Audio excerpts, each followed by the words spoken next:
인간의 침입을 쉽게 허락하지 않는 땅 파미르 고원. 이 파미르를 넘고 힌두쿠시 산맥을 넘어 험준한 산에 둘러싸인 파키스탄 북부를 정복한 장수가 있었다. 서기 747년 그는 10,000명의 당나라 군사를 이끌고 이 대원정을 감행했다.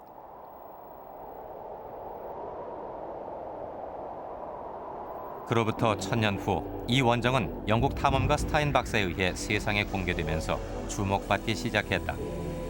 스타인 박사는 당시의 정보를 두고 한니발이나 나폴레옹보다 더 위대한 원정이라고 찬탄을 아끼지 않았다. 도대체 이 원정의 주인공인 당나라 장수는 누구인가? 고선지.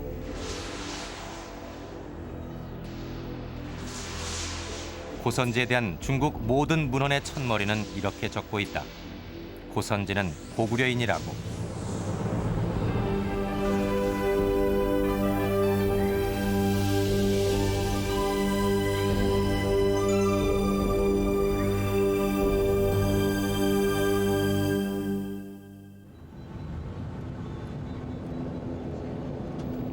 타슈켄트. 불과 얼마 전까지 구소련 연방에 속해 있었고 실크로드가 번성했던 시기에는 동서양의 중개 무역으로 부를 축적했던 중앙아시아의 요충지다.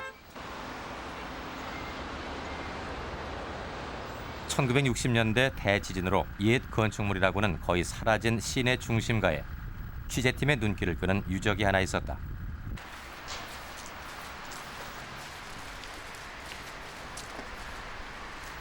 아파트 사이 골목길로 접어들자 작은 동산처럼 보이는 옛 성벽의 잔해가 나타났다.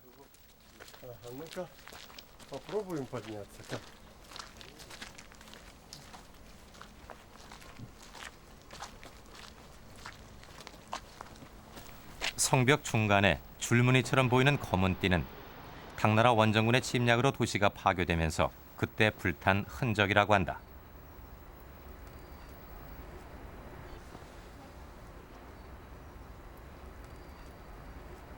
Это штурм города китайской армии во главе с Гао Сянджи, взятие правителя и выступление после этого уже арабских войск, встреча их с китайцами. Вот это следы не просто обычных каких-то небольших костров, а это следы больших пожарищ. Снова горелый слой. 대화재가 있었던 750년. 타슈켄트는 석국으로 불리워지고 있었고 왕궁터가 있던 이곳에 고선지 군대가 들어오면서 도시는 잿더미로 변했다. 검은띠는 왕궁이 전소될 당시 양탄자가 탄 재라고 한다.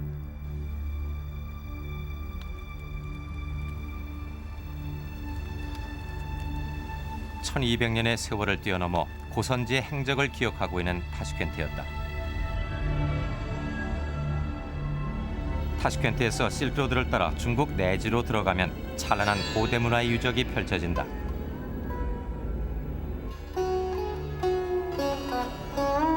바로 돈황이다. 이곳 1.8km에 달하는 절벽에는 세계 고대 미술관이라 불리는 천여 개의 석굴이 조성돼 있다. 그 가운데 지금까지 일반인들에게 잘 공개되지 않았던 석굴이 바로 220호다.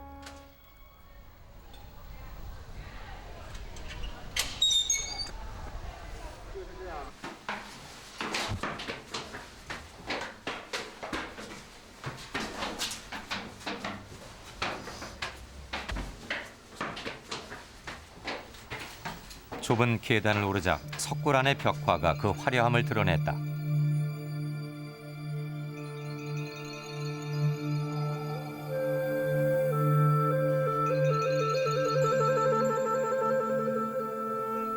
사방은 온통 벽화와 아름다운 불상이 옛 모습 그대로 보존돼 있었다.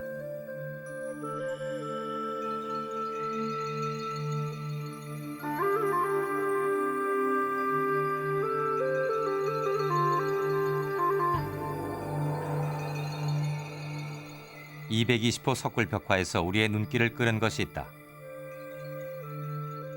두 개의 깃털로 된 조관을 쓴 이 인물. 동서양의 역사가들은 이 독특한 차림새에 주목해 이 사람이 고구려 사신일 것으로 추정하고 있다. 고구려인이 실크로드를 따라 이 돈항을 거쳐가며 동서 교류를 했다는 증거다.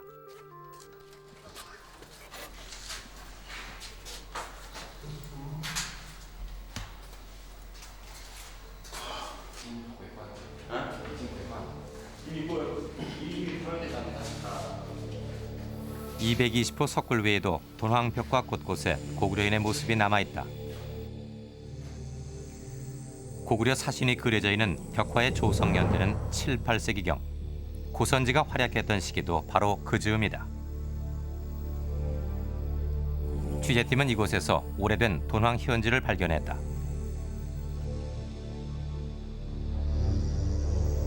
여기에는 돈황이 배출한 인물로 고선지의 이름이 적혀 있었다.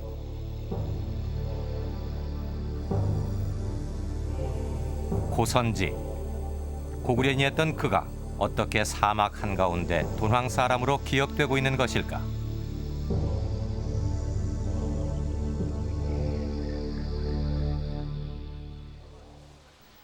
중국 서안. 바로 황궁이 있었던 당나라의 옛수도 장안이다. 고선지가 타슈켄트까지 원정을 벌이고 돈황에 걸출한 인물로 득세하던 그 무렵, 당나라는 현종이 집권하면서 최전성기를 맞았다. 도성 안에는 황실 가족과 전 현직 고관들이 주로 살고 있었는데, 이곳의 고선지는 고구려인 신분으로 대저택을 소유하고 있었다. 这就算是三元坊了，但是这三元坊南端，是三元坊的南端。 바로 이곳이 고선지가 살았던 선양방의 위치로 추정되는 곳이다.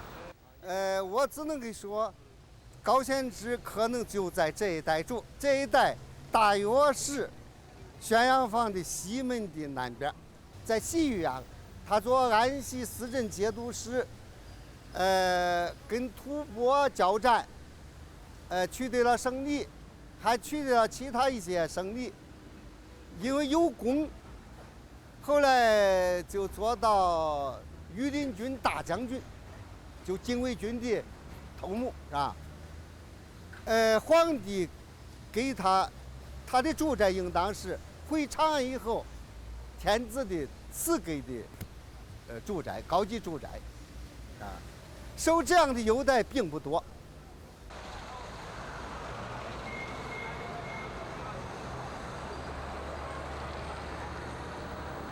기록에 의하면 고선지는 751년에서부터 755년까지 이곳 서안에 살았다. 서안의 지리서인 당 양경성 방구에는 귀족과 장수들에게 황제가 하사한 저택이 비교적 상세하게 그려져 있다. 사서에 따르면 고선지는 서안의 선양방과 영안방이라는 이름으로 저택을 두 채나 갖고 있었다.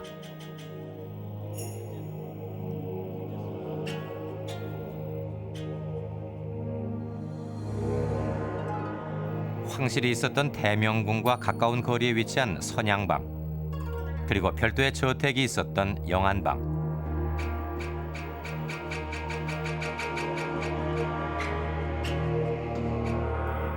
장안성은 황궁과 이어진 주작 대로를 중심으로 좌우에 108개의 방이 세워져 있었다.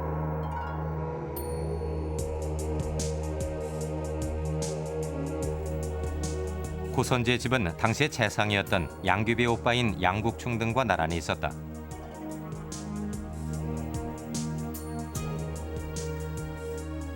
당시 고선지는 황제로부터 하사받은 이 저택에 살면서 우림 대장군이라는 높은 관직에 올라 있었다.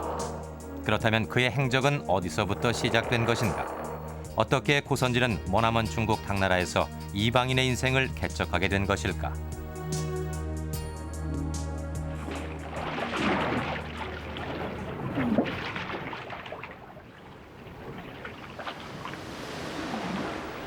고선지가 장수로 입신할 그 무렵, 고구려는 요동과 한반도에서 자취를 감춘 뒤이다.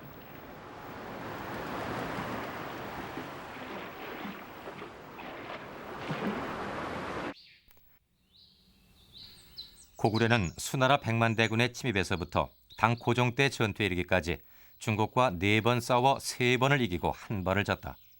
그러나 그 한 번의 패배는 엄청난 파장을 가져왔다. 한때 동북아시아의 패자였고 중국을 위협하던 군사력을 가진 고구려였지만 그 패배로 인해 역사 속으로 사라져버렸다.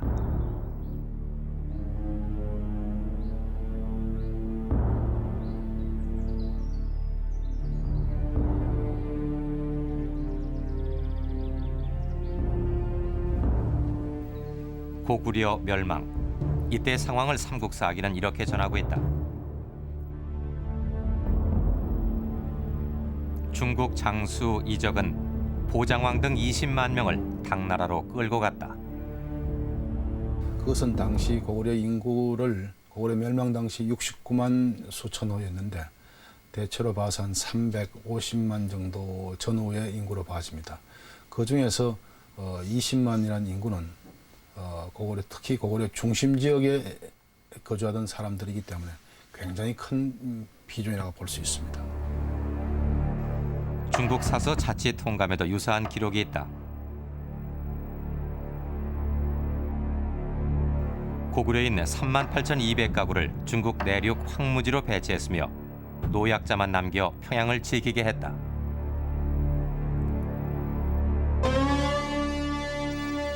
멸망 직후 평양성은 노약자들 뿐이었다. 당은 건장한 사람은 물론 우마차와 가축까지 모조리 끌고 가 철저히 고구려를 파괴했다. 20만 명의 고구려 유민 속에는 고선지 일가도 포함돼 있었을 것이다. 그렇다면 그들은 전부 어디로 끌려간 것일까? 북송의 장이라는 사람이 장안과 성남을 둘러보고 지었다는 유성남기에는 고구려 유민들이 모여 살았다는 마을 고려곡이 등장한다.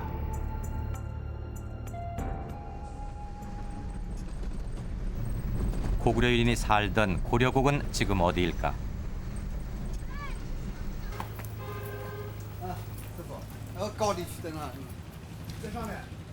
그러나 지금 서안 주변 어디에도 고려곡이란 지명은 남아있지 않다.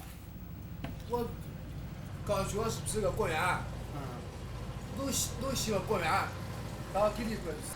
就上来那个桥边把你需要你再找一个可以啥号？啥来吃的？这要跟小吃，这样你找一个。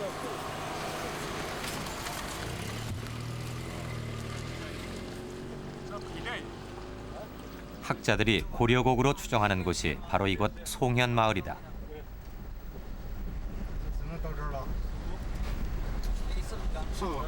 80여 가구, 인구 400여 명이 옹기종기 모여 사는 작은 마을.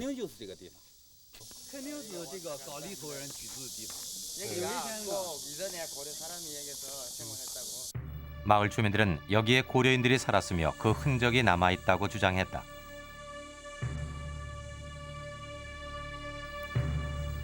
얼마 전까지 불리워진 이 마을의 공식 명칭은 그러나 고려곡이 아닌 고려거였다. 为什么换成这样了？现在啊，以前这个字啊很难写啊。 아 글자가 쓰기 복잡하다고. 啊，高丽渠， 아 这是高丽渠。 가오리치. 가오리치. 啊，发音啊基本不变。 발음은 똑같다고. 아 以前这儿住过什么人呢？这个以前啊，在唐朝的时候啊， 한국 때. 唐朝的时候住着一些高丽头的人。 고려곡에서 고려거로 지명이 달라진 이유는 알 수 없지만 마을 사람들은 이곳이 바로 유성남기에 기록된 고려곡이 분명하며 이곳에 고려인들이 살았다고 그렇게 믿고 있었다.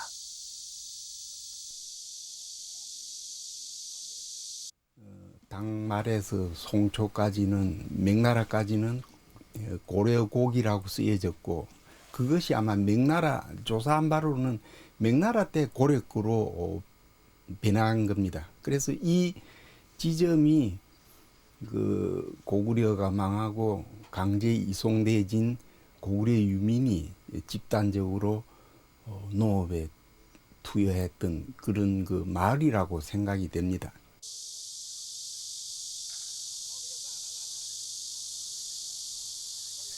당나라 수도 장안에서는 볼 수 없는 산이 있고 언덕이 있는 마을의 풍광이 전통적인 우리 마을 모습과 아주 흡사하다. 고구려 유민들이 여기에 모여 산 이유도 고국 산천을 닮은 때문은 아닐까. 그러나 지금 살고 있는 마을 사람들이 고구려인의 후손인지는 확인할 길이 없다. 더더욱 고선지가 이곳을 거쳐갔을지도 분명치 않다. 고구려 유민들의 흔적을 밝혀줄 또 다른 기록이 있다.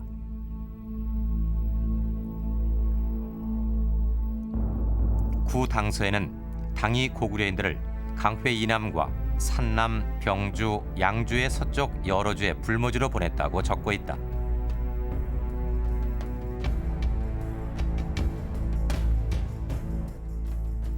평양에서 끌려간 유민들은 당에 의해 북경과 서안 사이의 병주, 양자강 아래인 강회 이남, 또 산남 지방, 그리고 고비 사막이 펼쳐진 양주의 서쪽 등지로 분산 배치됐다.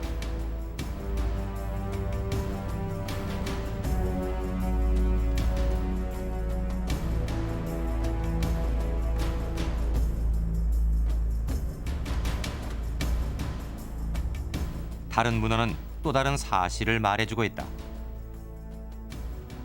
고구려 포로들은 사막 마을에 안치됐다. 즉 대다수의 유민들은 사막 한가운데로 강제 이주된 것이다. 서쪽으로 다시 서쪽으로 고비 사막과 티베트권 사이에 좁게 형성된 하서 회랑지대를 따라 대다수의 고구려 유민들은 사막으로 보내졌다. 그렇다면 당은 왜 황량한 사막으로 고구려인을 강제 이주시킨 것일까?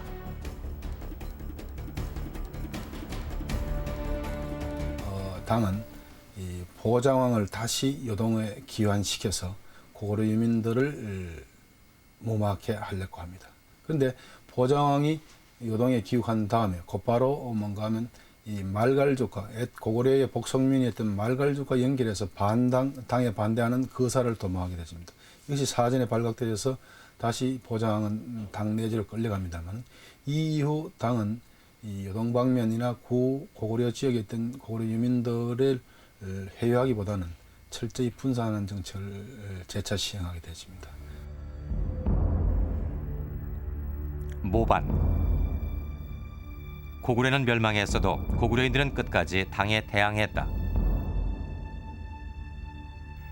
당은 쉽게 복속되지 않은 고구려인들을 한반도와 멀리 떨어진 서역 내지로 분산시킬 필요성이 절실했을 것이다. 고선지 일가도 사막으로 강제 이주됐을 확률이 높다.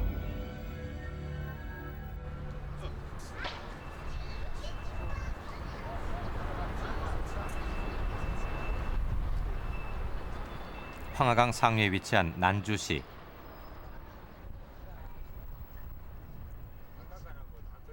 서역으로 향하는 관문이며 실질적으로 실크로드가 시작되는 도시다.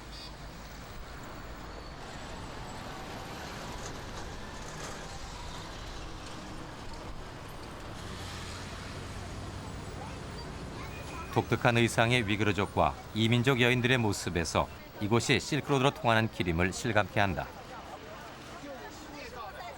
이 난주를 기점으로 고구려 유민들은 사막으로 흩어졌다.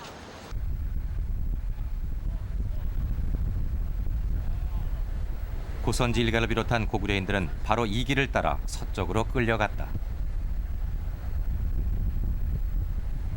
사막에 버려진 고구려인들은 이곳에서 어떻게 삶을 이어갔을까? 그것에 대한 보다 자세한 기록이 있다.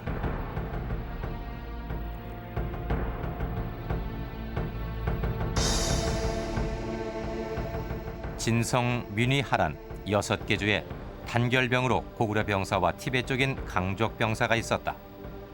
즉 고구려 유민은 단결병이란 이름으로 당의 지역군에 동원돼 있었다는 얘기다.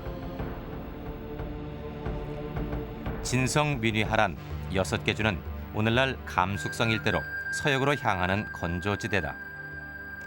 서역으로 가는 길 곳곳에 토성으로 쌓은 만리장성이 눈에 띈다.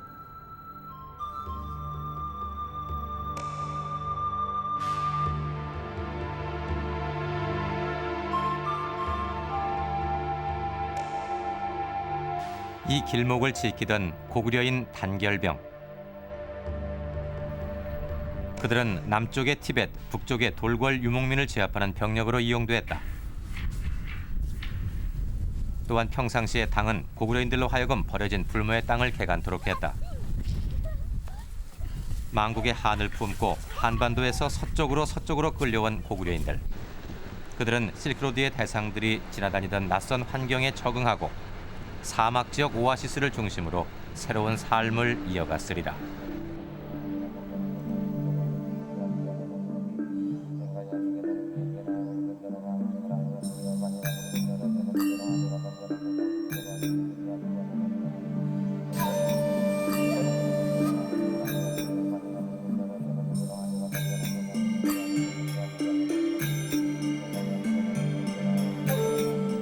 강제 이주된 고선지 일가는 이 하서회랑 지역 어디에 처음 정착했을까? 하서회랑 지역 가운데 고구려인들이 마지막으로 보내진 곳은 양주, 오늘날의 무위 일대다.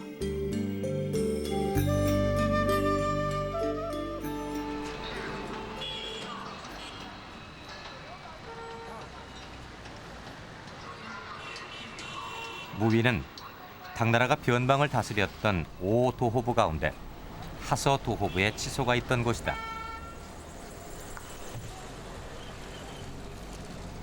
도호부의 치소가 있었던 만큼 당시에는 꽤나 번성했을 것으로 짐작되지만 지금은 실크로드로 통하는 서역의 평범한 도시에 불과하다.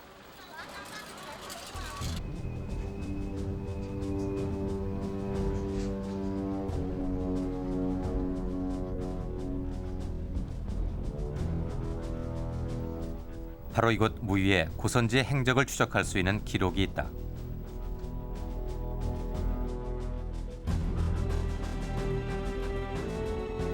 당서의 고선지 열전에는 고선지의 아버지 고사계가 하서군에 종군했다고 적혀 있다. 고선지 집안도 이 지역 일대에 강제 이주당한 고구려 유민입니다. 고선지 집안은 그의 아버지 때부터 군인으로서 두각을 나타내기 시작합니다. 고선지가 이 안서도가 되어져서 동투르키스탄과 서투르키스탄 지역을 아우르는 실크로드의 전 지역을 호령하는 지위까지 오르게 된 배경의 한 요소는 이 지역에 사면되어졌던 고구려 유민들이 주요 요소의 하나가 되었지 않았을까 생각되어집니다. 실제 그의 부하들에도 이 고구려 유민들 후예들이 상당수 있었다고 봐집니다.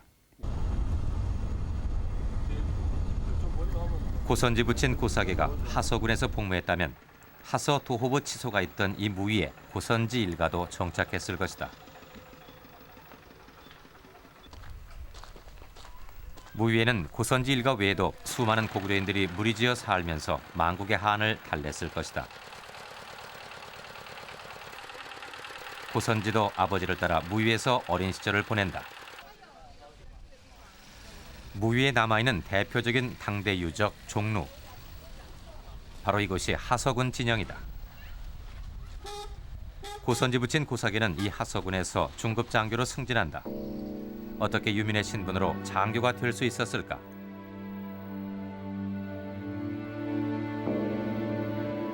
고구려 멸망과 함께 포로로 끌려온 고사계는 양주 지역 어딘가에 단결병으로 배치된 후 두각을 나타내면서 이곳 하서군의 장교로 발탁된 것으로 보여진다. 중급 장교가 되면서 고사계의 소속은 하서군에서 안서군으로 옮겨진다. 따라서 고선지 일가는 더 깊숙이 서역으로 이동하게 된다. 무위를 떠나 안서도호부 치소로 가는 길은 황량한 사막이 끝도 없이 펼쳐진 죽음의 땅.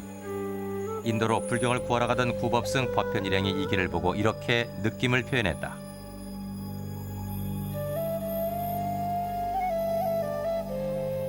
하늘에는 새도 없고 땅에는 달리는 짐승도 없다. 길을 찾아 아무리 보아도 사방을 분간할 수 없고 오직 사람 해골만이 길을 알려준다.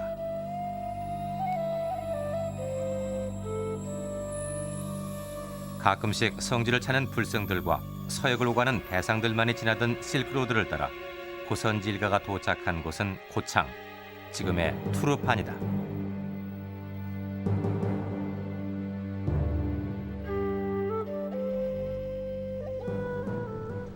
무위에서 투르판까지 가솔들을 이끌고 왔다면 말을 타도 한 달 이상 걸리는 먼 길이다. 천산 산맥을 사이에 두고 실크로드는 천산 남로와 북로로 나뉜다. 바로 실크로드가 갈리는 이 지점에 고대 도시 고창성이 있다. 투르판에서 자동차로 40분 거리에 있는 이 고창 고성은 구법승 현장 법사가 머물며 설법을 했던 것으로 더 잘 알려져 있다. 이 고성은 원래 고창국에 왕성이 있던 곳이다. 그러던 것이 600년경 당나라에 복속되면서 안서 도호부의 치소로 쓰여졌다. 고선지 아버지 고사계가 이 일대를 다스리던 안서군 장교였다면 분명 이곳을 거쳐갔을 것이다. 그러나 투르판에는 그의 행적을 더듬을 만한 아무런 흔적도 현재 남아있지 않다.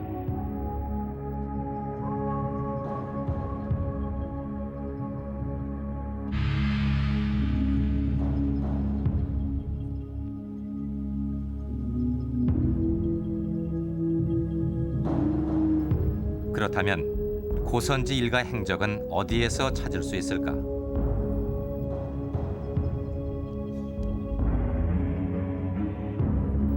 그 당시 안서 대도호부의 치소는 투르판에서 다시 쿠차로 옮겨진 것으로 기록돼 있다.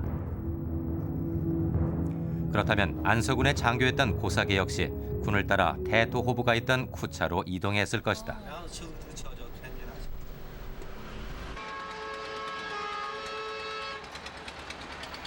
타클라마칸 사막의 북쪽에 위치한 실크로드의 요충지 쿠차. 당시 당나라는 서역으로 통하는 실크로드 일대를 본격적으로 경영하기 위해 치소를 투르판에서 이곳 쿠차로 옮겼다.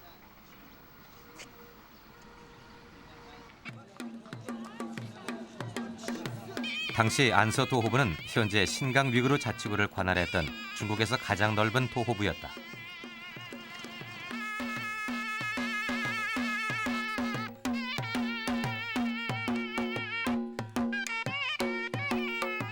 현재 쿠차에 살고 있는 3만여 명의 주민 대부분은 이슬람 문화권에 있는 위구르족이다.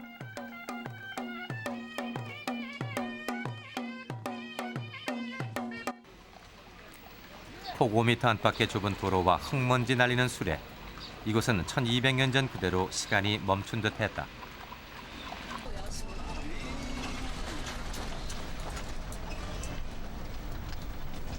안서 대도호부의 치소는 쿠차 시내의 그 성벽터가 지금도 남아있다.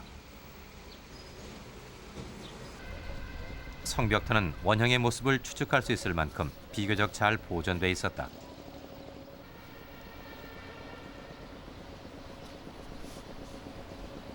这是城墙保存最完好的地方吗？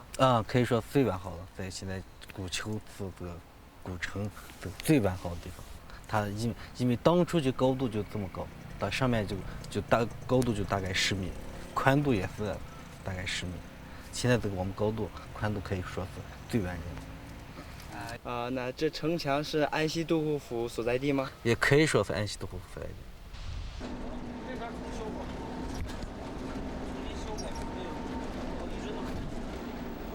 고성 흔적은 흙으로 쌓은 성벽으로 50m에 불과하지만 고선지 일가가 머물렀을 무렵 이곳에는 당시 3만 명의 안서군이 주둔해 있었다.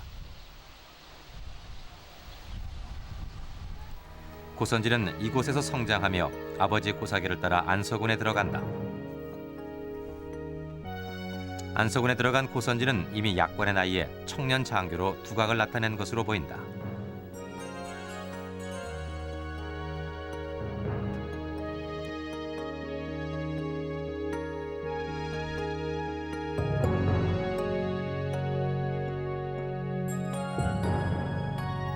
열전에는 고선지가 용모가 아름답고 말타기와 활쏘기가 능해 20세의 아버지와 같은 반열에 올라 유격 장군이 됐다고 적고 있다.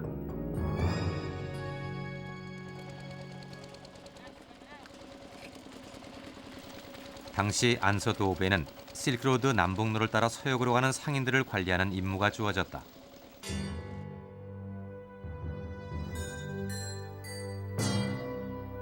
(732년에) 발급된 실크로드 통행증이다. 통행증에는 서역으로 가며 장사를 하는 상인 서겸전 일행에게 실크로드를 통과해도 좋다는 각 지역 군사 책임자의 인장이 찍혀 있다.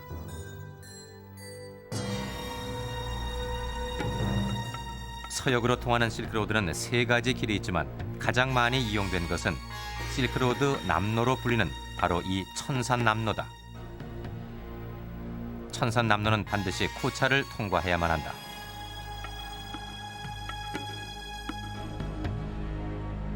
현장 법사가 인도에 불경을 구하러 갈 때도 이 절에 몇 달간 머물렀고 서기 728년에는 왕호 천축국전을 쓴 신라승 해초 역시 이곳을 지나갔다. 현장 법사가 지나갈 무렵 이 쿠차에는 사찰이 100여 곳에 이르렀고 승려가 무려 5,000명이나 됐다고 한다. 실크로드는 상인뿐 아니라 불법을 구하는 승려들의 고행길이었던 탓에 그 요충지마다 찬란한 불교 문화가 꽃피워졌다.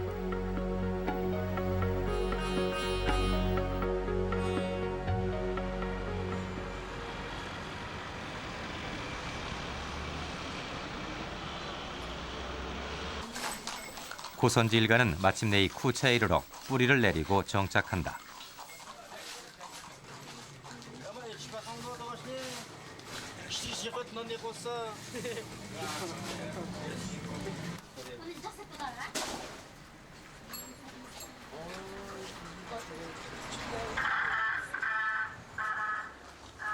고사계와 아들 고선지가 나란히 안서군의 장교로 승진돼 실크로드를 달릴 때 그 휘하에는 단결병 출신의 고구려 동포들이 늘 함께했을 것이다. 그러나 고선지 일가 이외에 고구려 유민들에 대한 기록은 전혀 남아있지 않아 쿠차에서 그들이 어떻게 생활했는지는 알 길이 없다.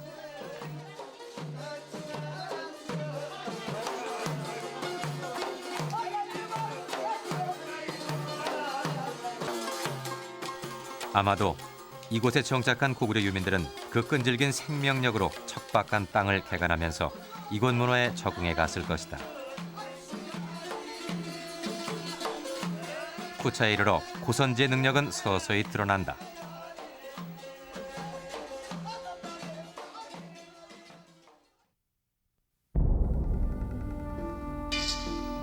당서에 의하면 고선지는 전인환 개가온 등이 안서도읍 절도서로 있는 동안은 빛을 보지 못하다가 이민족 출신인 부몽영찰이 절도서로 부임하면서 그의 재주가 인정돼 거듭 발탁되는 것으로 기록돼 있다.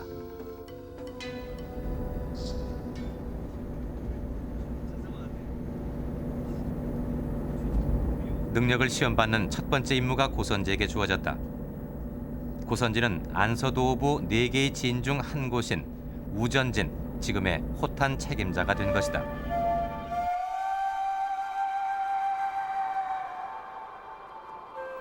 고선지가 진수서로 부임한 호탄으로 가는 길은 한반도보다 더 큰 타클라막한 사막을 가로질러 가야 한다.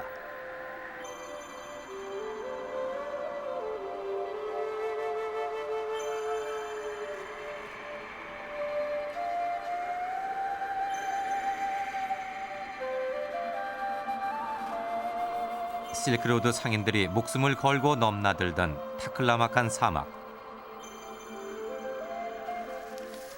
사막길을 따라 하루 밤낮을 달려 발견한 오아시스.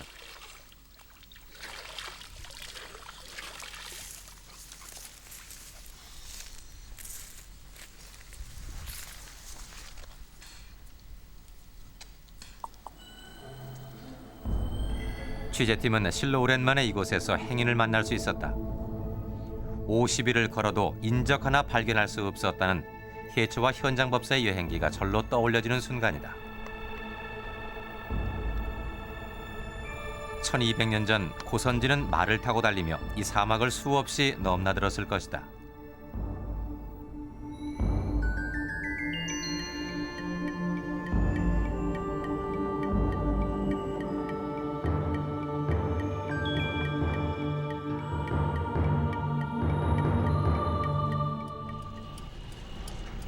타클라마칸 남쪽 끝에 위치한 오아시스 도시 호탄. 고선지가 진수서로 부임해 다스렸을 당시는 우전진으로 불리워졌던 곳이다. 곤륜산의 빙하가 녹아 흐르는 호탄강. 이 호탄강에는 세계적으로 유명한 옥이 생산된다. 한나라 때부터 중국 황실은 이 지역의 옥을 즐겨 사용했다고 전한다.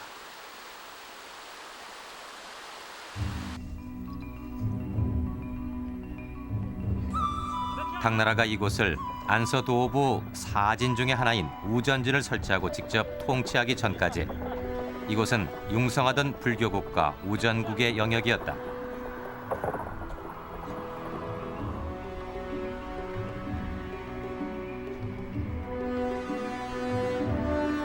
이곳 멜리카밭 유적지는 바로 우전국의 궁성이 있던 곳이다.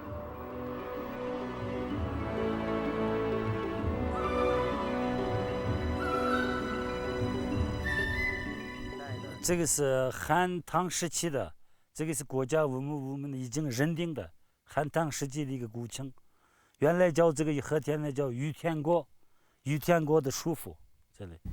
就是说当时于田国就是说的灭亡以后，在唐代的时候，这是不是有没有过叫于田镇的地方呢？就是这个于田镇，就叫于田镇这个地方，就是。 고선지가 이곳에 언제 부임했고 얼마 동안 우전지를 다스렸는지에 대한 정확한 기록은 없다. 그러나 이때부터 고선지는 서서히 실크로드의 지배자로 그 명성을 얻게 된다.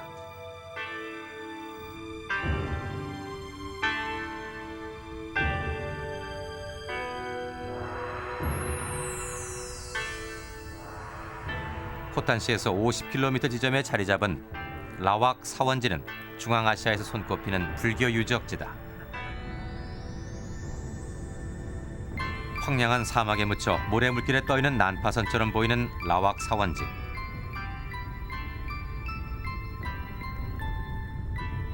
(5세기부터) (10세기까지) 계속된 불교 유적으로 고선지가 이곳 진수사로 있을 당시에도 이곳 라왁은 불교가 융성했다.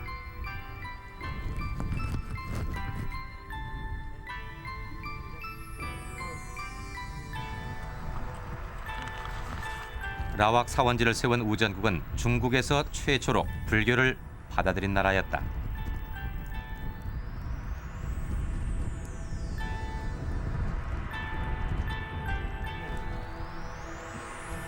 사막에 묻혀진 이 라왁 사원지가 학계에 보고된 것은 1900년 영국의 스타인 박사에 의해서다. 당시 스타인은 이곳을 일주일간 조사하면서 90여 구에 이르는 불상을 발굴했다. 현재 발굴된 불상은 130여 구 정도지만 아직도 모래 사막 속에는 500여 구가 더 있을 것으로 추정되고 있다. 여자가 목에 끄는 목걸이요.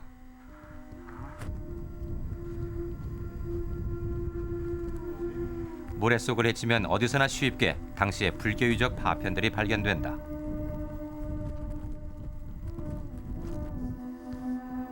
빛과 어둠처럼 역사에도 그 그늘이 있게 마련인가. 이슬람 문화가 밀려오기 전 찬란했던 불교 유적이 이제는 그때를 상상할 수 없을 만큼 황량하고 앙상하다.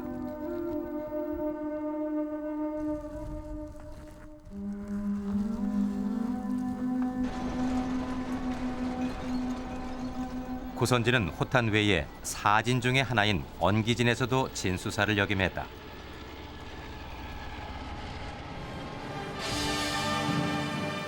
그리고 마침내 서기 740년 고선지는 천산산맥 서쪽에 자리 잡은 소국 다레부를 공격해 정벌에 성공한다.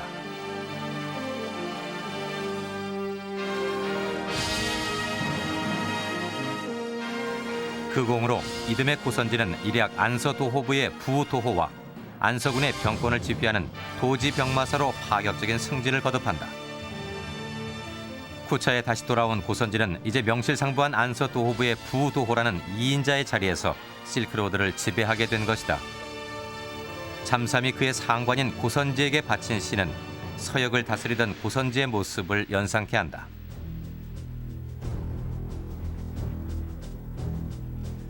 백초는 하늘에 닿아 있고 모래먼지 황황이 날린다. 그대가 진중을 보조하니 군기 엄하기가 서리 같도다. 고선지가 실크로드의 총화로 등장할 그 무렵 파미르 고원은 새로운 전운이 감돌기 시작한다.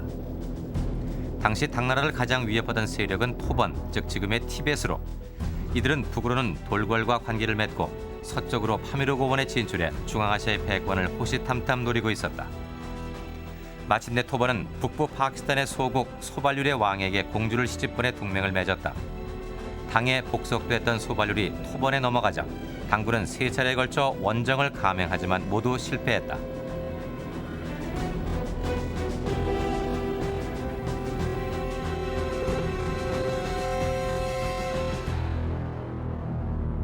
그러자 당 현종은 특별히 고선지를 지목해 행영 절도서로 임명하고 10,000명의 군사를 이끌고 소발류를 정벌하도록 지시한다. 토번이 그때 이제 북상하려면 히말라야 산을 넘어서 어떤 그 작전을 하기 힘들기 때문에 이것이 서쪽으로 통하는 그 소발률이 유일한 통로로 그렇게 작용을 합니다. 그러면 토번이 서역 지역으로 진출했을 때 당나라의 그 서역 지역의 모든 이익이 아주 큰 위협을 받는다는 그런 거죠. 그러니까 그때 소발류를 이제 토벌하라는 그런 그 당나라 현종 황제의 어떤 그 명령이 그 안서도 후보까지 전달된 겁니다. 서기 747년 3월 고선지는 구차를 떠나 소륵 총령 수착을 거쳐 파멸리를 넘어 소발류에 이르는 대원정을 감행한다.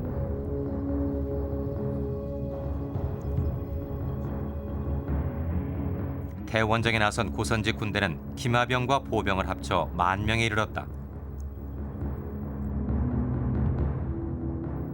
사막길을 따라 발환성 악슬덕을 거쳐 중국의 서쪽 끝에 있는 도시 소륵에 도착한 것은 고선지 군대가 구차를 떠난 지 35일 만의 일이다. 소륵은 오늘날의 카슈카르로 천산 남로와 서역 남로가 여기서 합쳐진다.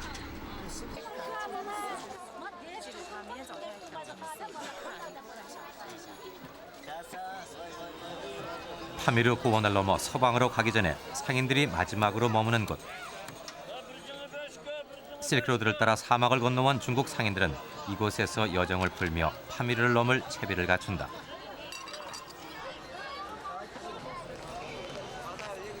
카슈카르는 지금 완전한 이슬람 지역이다. 고선지 이후 이곳은 이슬람 세력이 장악해 지금까지 그 문화를 이어오고 있다.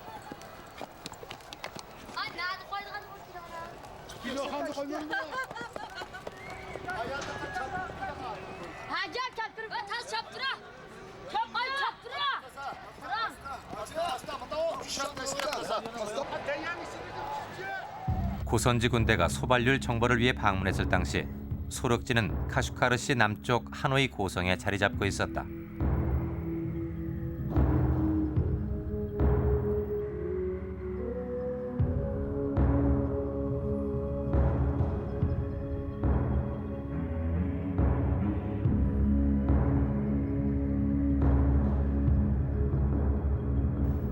고선지는 이 소륵 고성에 10,000명의 군사를 잠시 쉬게 한 후 이곳에 주둔 사령관인 소륵 수착사 조승빈과 함께 파미르 고원으로 향했다.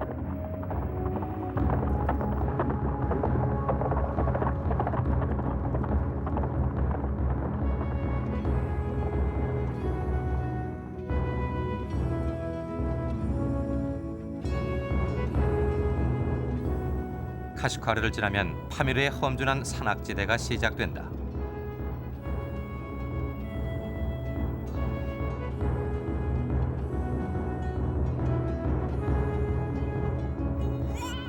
중국인들의 일반적인 생활상과는 전혀 다른 중앙아시아의 삶과 만나게 되는 곳. 산악지대인 이곳에 사는 사람들은 대부분이 유목민들이다.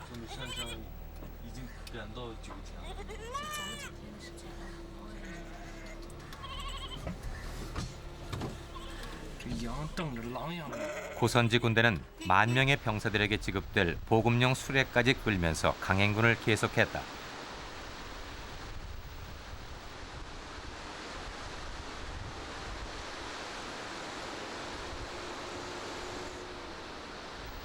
소륵을 떠난 지 20여일, 쿠차를 떠난 후 장장 55일 만에 고선지 군대는 총령 수착에 도착한다.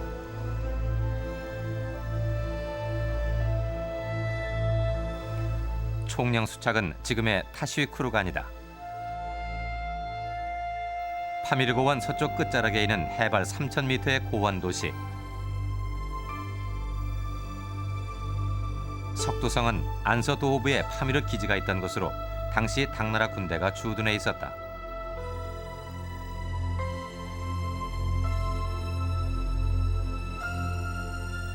부분적으로 남아있는 성태의 희미한 흔적으로 이곳이 당군이 있던 요충지였음을 확인할 수 있을 뿐이다.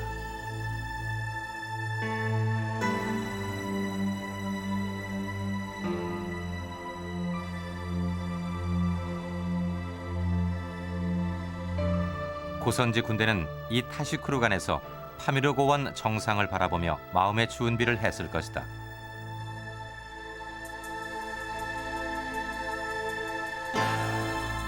해발 5,000m의 고원, 천산산맥, 히말라야, 힌두쿠시, 카라코람 등 5개 험준한 산맥과 연결돼 세계의 지붕이라고 일컫는 바로 그곳.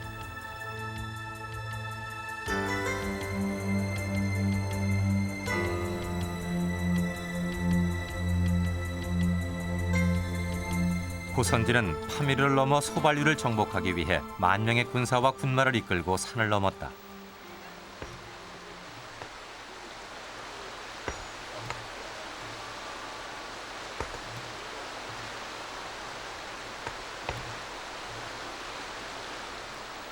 깎아지른 절벽과 한 사람이 겨우 다닐 수 있을 정도의 외길. 이곳은 무수한 세월 동안 지리적 환경으로 인해 문명의 침입을 허락치 않는 땅이었다.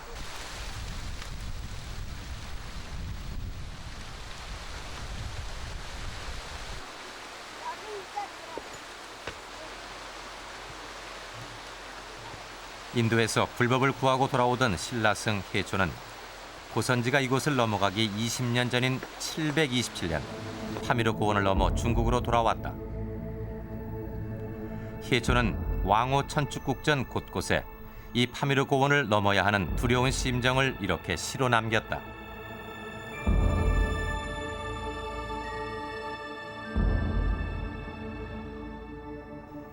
가파르고 높은 산에 나는 새도 놀라고 사람은 외나무 다리에 의지해야 하는데 어떻게 파미르 고원을 넘어갈 것인가.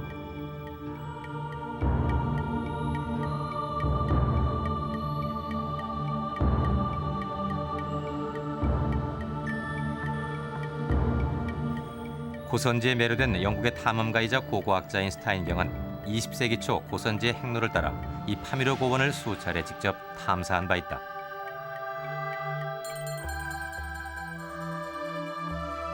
바로 고선지의 역사를 세상에 알린 사람이다. 탐사 후 남긴 방대한 저서 곳곳에 스타인 박사는 고선지에 대한 찬사를 아끼지 않았다.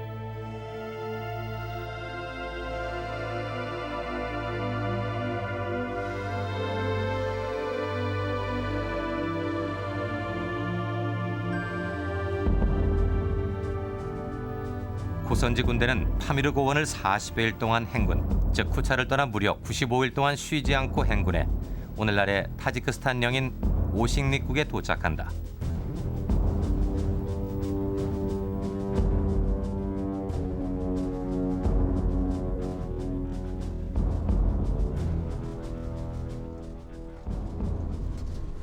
이곳은 지금 아프가니스탄 반군에 의해 장악돼 있어 접근이 불가능했다. 취재팀은 여기서 우회할 수밖에 없었고 파키스탄을 거쳐 고선지의 행군로를 이어가기로 했다.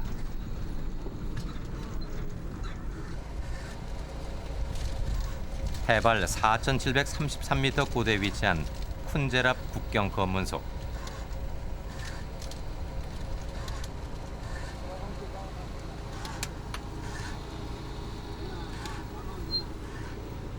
이곳은 중국과 파키스탄을 경계짓는 국경이면서 두 나라를 잇는 유일한 통로이기도 하다.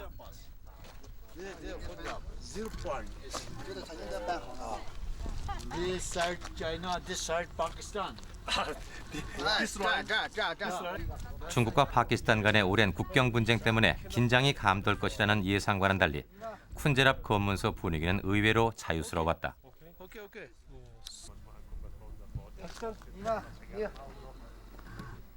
쿤제랍을 넘어 파키스탄으로 들어서면 가파른 비탈길이 이어져 위험하기 이를 데 없다.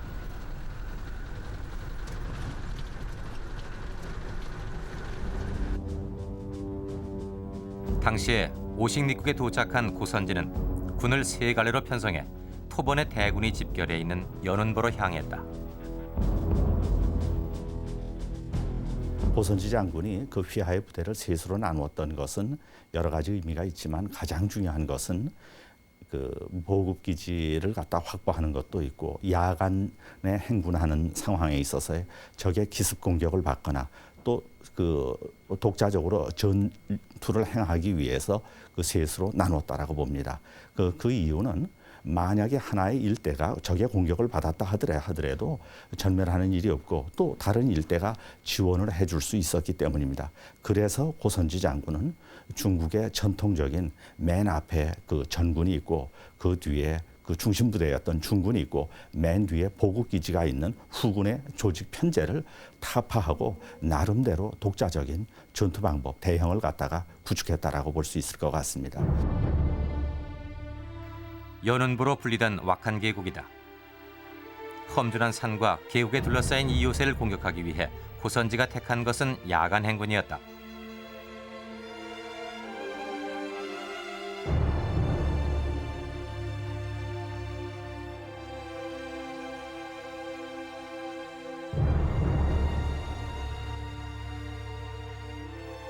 토번군 10,000명이 주둔해 있는 연운보. 셋으로 나뉘어졌던 고선지군도 747년 7월 13일 이 연운보에 집결했다. 그 앞에는 급류가 흐르고 있었다. 고선지군은 하늘에 제사를 지내고 야음을 타 강을 건넜다.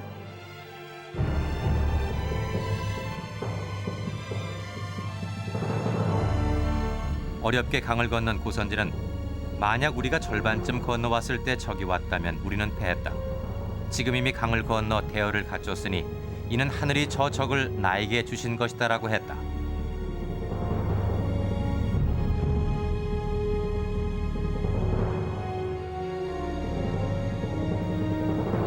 자칫 통감에는 예상치 못한 당군이 들이닥치자 토번군이 크게 놀랐다고 적고 있다.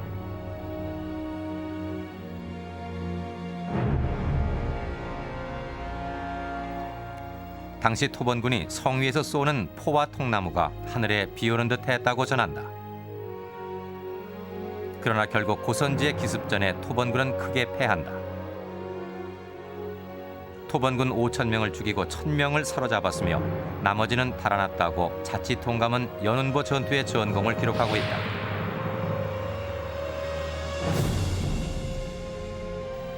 파미르 고원을 넘는 삼천리 행군 끝에 이루어낸 승리는 고선지의 뛰어난 전략의 승리였다. 연운보 전투에서 성공한 고선지는 카라코람 산맥을 넘어 소발률로 다시 진군한다. 고구려인 고선지. 파미르를 지배한 정복자요 전략가인 그는 계속되는 원정에서 세계사의 획을 긋는 전인 미답의 신화를 만들어간다.